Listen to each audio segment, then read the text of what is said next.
વિસાવદર ચૂંટણી પ્રચારમાં આપ નેતા પ્રવીણ રામે ભૂપત ભાયાણીના બયાન પર કર્યો પલટવાર। Story report by Jagdish Yadav, Junagadh. Aam Aadmi party એક લડાયક નેતા અને તમને ગમતા એવા બાહોશ લીડર યુવાન ગોપાલભાઈ ઇટાલિયાને પસંદ કર્યા છે।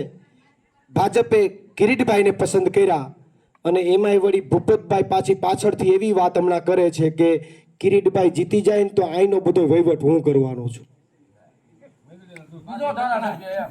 એટલે ભલામણા એમાં એની વાત એની વાતે સાચી છે।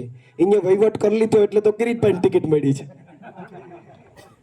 એને એમ કીધું કે વહીવટ હું આઈનો કરવાનો છે, વહીવટ કરી લીધો એટલે તો ટિકિટ કિરીટભાઈને મળી, બાકી તો ટિકિટ ઈ ભાઈને લડવું હતું, પણ હવે એને વહીવટ કરી લીધો, વહીવટમાં રાજી થઈ ગયા। પણ બીજી વાત સમજવા જેવી ઈ છે કે ભૂપતભાઈને ટિકિટ એટલા માટે ન આપી કે અહીંયા વિસાવદર વાળા ચપ્પલ લઈને પાછળ દોડે એમ હતા, એની નારાજગી હતી, કારણ કે દગો કર્યો। હજી એમ કહે છે કે જીતી જાય તો વહીવટ હું કરવાનો છું, તો ઈ કિરીટભાઈને હરાવવા માંગે છે, જીતાડવા માંગે છે, એ ખબર નથી પડતી મને તો એવું લાગે કે આવું બોલીને એની નારાજગી છે કિરીટભાઈ નડે તો કિરીટભાઈ હારવા જોઈએ, આવી કે ગેમ ભૂપતભાઈ કરતા હોય એવું મને દેખાય છે।